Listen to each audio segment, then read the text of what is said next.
Are there any new Bavarians in tonight? Do we have some virgins? Oh, look at that. Excellent, excellent. Virgin Bavarians. So, I could tell you what it's all about, but I'm not going to. You can see, you're going to find out what it's all about in a moment. You've obviously sort of heard about it, and the essential basis is that we've got three fantastic speakers who are going to talk to you about their passions tonight. So I'm going to reveal them in a minute, and you'll see what happens as the night progresses, and I hope you enjoy it. There's going to be a couple of breaks so we can have some drinks, but I will do the reveal about the speakers and the basis of the night in a moment. Before I get to that,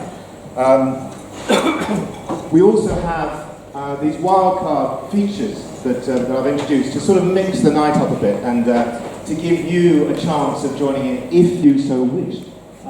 So I'll explain what that is. The first one that I came up with not long after I started this event, which was about 12 months ago, nearly 12 months ago, was this KP Light thing, which I sort of loosely based on an event that they run at Delaware Pavilion called Kino-teatr. It's a fantastic speaking night.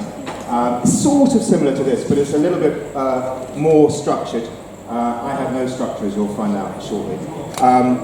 So KP Light, what I've done with it is essentially there are 6 slides that I have on the computer. They're random images, and anybody that wants to can come up and speak to those 6 slides, and each of the slides will stay on the screen for 15 seconds, and then they'll move on. So it's just it's a 1.5 minute little fun slot, and we've had some fantastic people have a go at this over the months that we've been doing it. Everything gets filmed, by the way, so it all goes viral.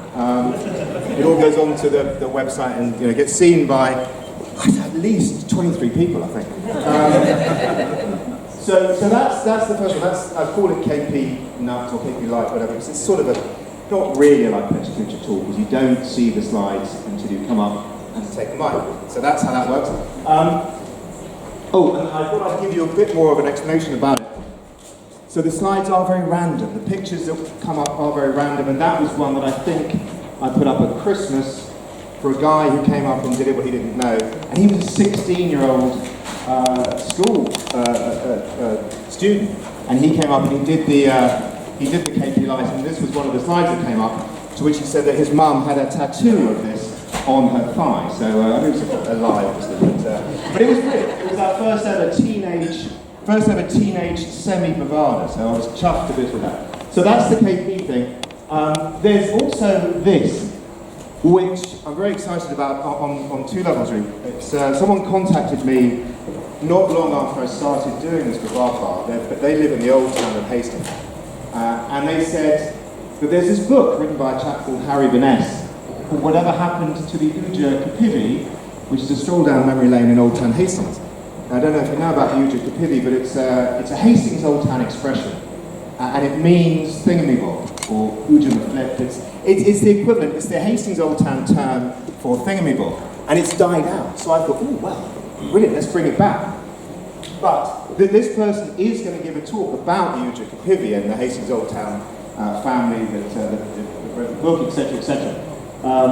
And that's coming up in a few months' time. But I thought, well, we can use this and do a sort of would I like to call my bluff thing, and we've had a couple of those. So essentially, the way that this little wildcard feature works is that if in the interval, or there's 2 intervals in the intervals, you feel that there is an unusual fact about yourself that you want to share with the audience, then you can tell me.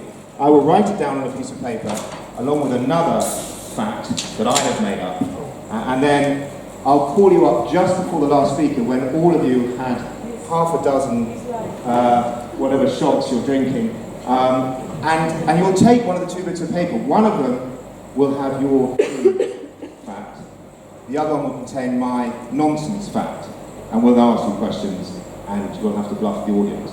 And it works quite well. I had no idea how any of this is going to go, but the times we've done it, I think we've got a new Uja Kapivi in the audience. Glennis, are you here? Glennis, I saw. Yes, and you did a fantastic one about grass track racing. Yeah. Glennis told us that she had driven racing cars around grass tracks in the 70s, and none of us believed her, but she was telling the truth. So she fooled us, and it was superb. And I think last month we had a chap who's giving a talk in a couple of months' time, and he is an accountant, and he told us that he had posed naked for a calendar. And again, he fooled everybody, and he generally had, and I had a picture from the calendar of him posing naked. So it was good. So that is that, and then I've come up with this new game, which is based on Mornings from Present. And that is as much as I, or indeed anybody, knows. So if you want to have a go at Bohemia Road, just let me know. And if you know the rules, that would be good, because I haven't got a clue. And we'll do that. But, so no one's ever played Bohemia Road, because no one knows how to play it. But if you know, maybe it'll happen one day.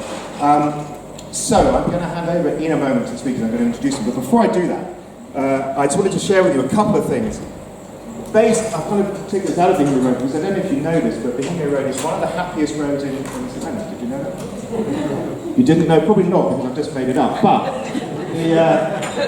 I needed to link to that slide, because I don't know if you know, but that image was used, I think it was last year, by the UN to promote World Happiness Day, which of course was yesterday, or International Happiness Day. And they used Smurfs to promote this thing. So I thought I would share with you the fact that we have just had, were you all aware there was International Happiness Day yesterday?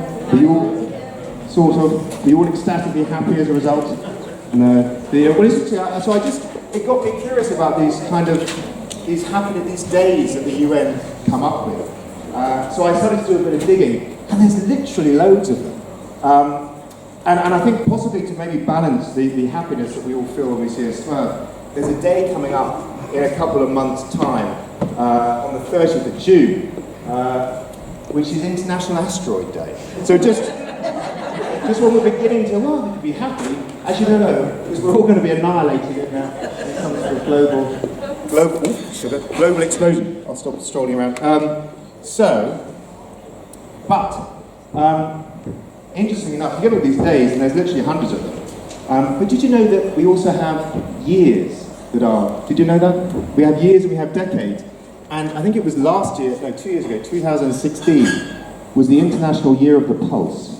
So, I had no clue about that, but there you are, that was last year. And I think, I'll leave you with this one, because this intrigued me. Next year, I don't suppose everybody knows what next year is going to be the International Year of. Well, you'll love this. It's the International Year of Moderation. So, I have no clue what's going to happen during the course of that year, but there we are, 2019. Just take it easy, I think, is going to be the general rule there. So, that's it. I'm now going to do, if I had a set of drums, I'd obviously do a drum roll. I'm going to do the big reveal. Just before I do that, I'm going to mention our Bavardist, who is sitting somewhere, Andrew, who is just behind, tucked away. This is a new feature that we've introduced, I've introduced. So each month at the Bavard Bar, there will be a guest artist slot, and the artist will come along and we'll sketch, we'll illustrate, draw the speakers as they speak. And then those images will go online and be shared. So hopefully you like that. And Andrew is here, so he may even show his work throughout the evening if you wish to see it. So that's the new thing with Bavardist. But tonight's Bavardist, there are 3. And the first one we have, and I'm delighted, is Paul Zenon, who's with us tonight. He's going to talk about the inscrutable Chunling Zoo. I will say no more. It's a fascinating, insightful talk. So that's first up. Then we have Jenna Matthews, and Jenna is going to talk on a subject entitled More Than a Theorem. So that's a fascinating and interesting and intriguing talk, so we'll hear that shortly. And then finally, we'll hear from Ted Barrow, who is going to speak about the people's art of circuit bending, which I know nothing about, but that's not surprising because I know nothing about very much. So that's what we're going to have at the end, but there will be intervals between those speakers, and there will be time for questions after each of the talks as well. So, I will shut up and I'll hand over to Paul Zenon, who's going to tell us about the inscrutable Chunling Zoo. Thank you very much.